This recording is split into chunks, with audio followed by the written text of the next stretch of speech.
आइनो सखर गांव पहाड़ की छाती पर इस तरह टिका था मानो सदियों से ये गहरी वादियों का विश्वस्त पहरेदार हो। वहां के घर केवल मिट्टी और पत्थर के नहीं बल्कि सब्र की परतों में दबी जीवन कथाओं से बने थे। दीवारें मिट्टी जैसी लालिमा लिए और छोटी छोटी लकड़ी की खिड़कियां हरे भरे जैतून के बागों की ओर खुलतीं, जो दूर तक एक अंतहीन हरे समंदर सा प्रतीत होता। हर सुबह गांव को ठंडी सफेद धुंध का आवरण ढक लेता और चूल्हों से उठता धुआं माहे द्वारा मिट्टी के चूल्हों पर पकाई जा रही गरम गरम रोटियों की सुगंध में मिल जाता। गांव के एक शांत कोने में, जहां बाजार का शोर थम सा जाता, वहां शेख अब्दुल्लाह का घर था। शेख कोई साधारण व्यक्ति नहीं थे, वे बाजार के हकीम थे। मसाला व्यापारियों के झगड़े सुलझाना हो या किसी गरीब को मुसीबत में सहारा देना, सबकी पहली शरण वही होते। समय ने उनके चेहरे पर गहरी लकीरें खींच दी थीं और हर लकीर मेहनत, ईमानदारी और इज्जत की कहानी कहती थी। उनके खुरदुरे हाथ सख्त मेहनत के आदी, वही हाथ थे जिन्होंने अपनी बीवी के जाने के बाद 3 बेटों को अकेले पाला पोसा था। कासिम सबसे बड़ा बेटा, मजबूत कदकाठी और गंभीर आवाज वाला, वे ताकत और धन को ही संसार पर राज करने का एकमात्र रास्ता मानता। हामिद मझला बेटा, कमजोर इरादों वाला, वो कासिम की आंखों से देखता और उसके कानों से सुनता। उसका विश्वास था कि खुशी ताकतवर के पीछे चलने में है, सच्चाई का साथ देने में नहीं। और फरहान सबसे छोटा, वो सबसे अलग था। एक पतला दुबला नौजवान पर गहरी विचारशील नजरों वाला। वो अपने पिता के साथ बाजार जाता, उनसे ना सिर्फ व्यापार बल्कि ईमानदारी और इंसानियत से जीने का पाठ सीखता। एक दिन शेख अब्दुल्लाह बीमार होकर बाजार से लौटे। 2 आदमी उन्हें सहारा देकर लाए। अगली रात तेज हवाएं दरवाजे पीट रही थीं और उनकी हालत बिगड़ गई। मुश्किल से आवाज निकालते हुए उन्होंने बेटों को बुलाया। कासिम, हामिद, फरहान, मेरे पास आओ, तुम ही मेरी जिंदगी की रोशनी हो। तीनों बेटे उनके चारपाई के पास बैठ गए। कासिम की नज़र दीवार पर टंगी गोदामों की चाबियों पर थी। हामिद घबराकर जमीन की ओर देख रहा था और फरहान अपने पिता का ठंडा हाथ अपने हाथों में लिए चुपचाप आंसू बहा रहा था। पिता ने कहा, मेरे बेटों, जिंदगी एक छोटी सी यात्रा है और इसकी असली पूंजी नेक नियति और नेक कर्म है। धन को तुम्हारे बीच फूट न डालने देना, क्योंकि फूट में कमजोरी है और एकता में ताकत। शैतान को अपने दिलों में घुसने मत देना। दर्द से कराहते हुए वो कुछ देर चुप रहे, फिर अपना कांपता हाथ कमरे के कोने की ओर बढ़ाया, जहां बूढ़ा कुत्ता सखर अपनी दुख भरी आंखों से सब देख रहा था। इस वफादार साथी का ख्याल रखना।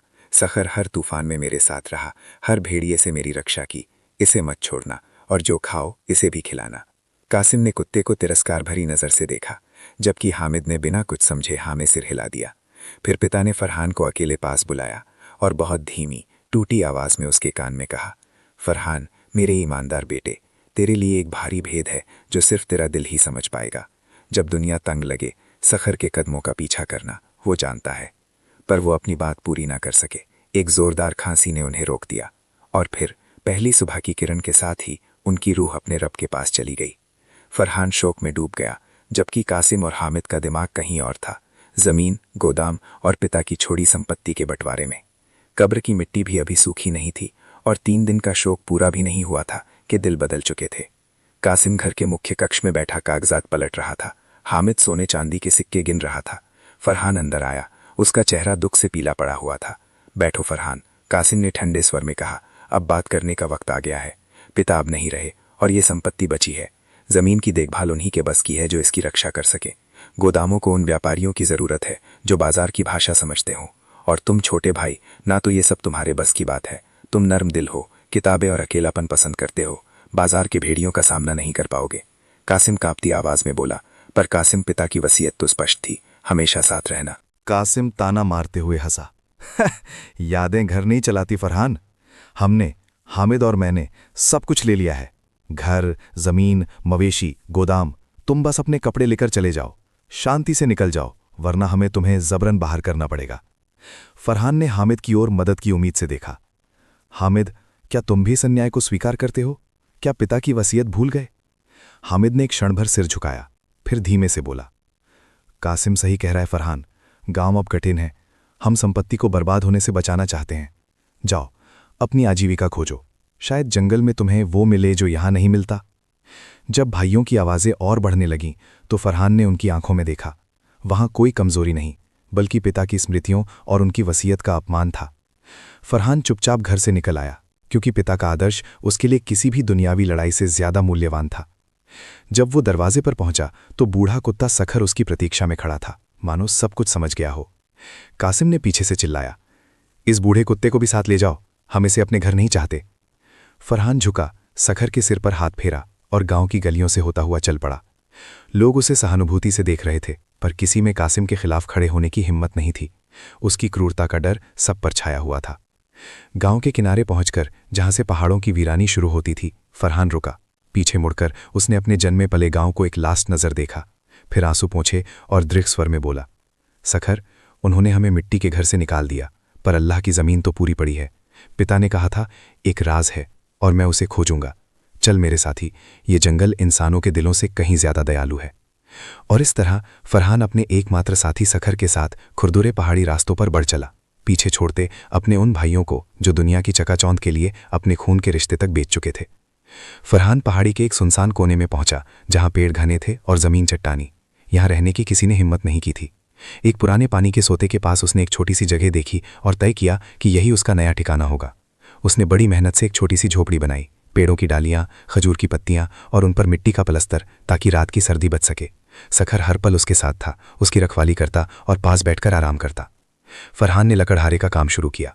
सूरज उगने से पहले उठता, अपनी पुरानी कुल्हाड़ी उठाता और जंगल की गहराइयों में सूखी लकड़ियां इकट्ठा करने निकल पड़ता। काम बहुत कठिन था।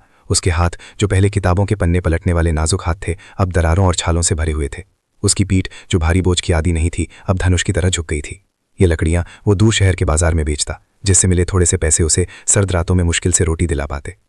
रातों में फरहान अपनी झोपड़ी में छोटी सी आग जलाकर बैठता, अपने थके शरीर को गर्म करता और अपनी रोटी को 2 हिस्सों में बांटता, एक अपने लिए, एक सखर के लिए।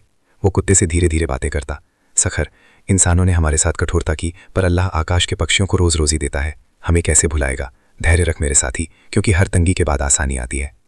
एक दिन दोपहर, जब फरहान पानी के सोते के पास लकड़ियां बांध रहा था, उसकी नज़र एक लड़की पर पड़ी।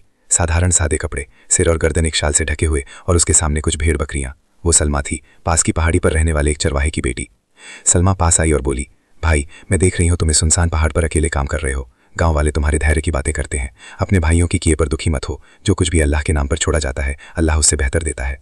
फरहान ने उसके शब्दों में सांत्वना पाई और गरिमा से उत्तर दिया, इस झोपड़ी में ईमानदारी की रोजी है, उन लोगों से बेहतर जो महलों में रहकर धोखा खाते हैं। मेरे लिए यही महत्वपूर्ण है कि इंसान चैन की नींद सोए और उसका दिल शांत रहे। सलमा जाते हुए बोली, याद रखना, हर कठिनाई के पीछे अल्लाह की कोई दया छिपी होती है और धैर्य ही सफलता की कुंजी है। उसकी बातें फरहान के दिल में उतर गईं, उसे और दृढ़ता दी। उसे नहीं पता था कि ये शब्द जल्द ही उसकी जिंदगी में एक नई रोशनी लाने वाले हैं, और उसका बूढ़ा कुत्ता सखर उसके लिए एक ऐसा राज छुपाए बैठा है जो सब कुछ बदल देगा।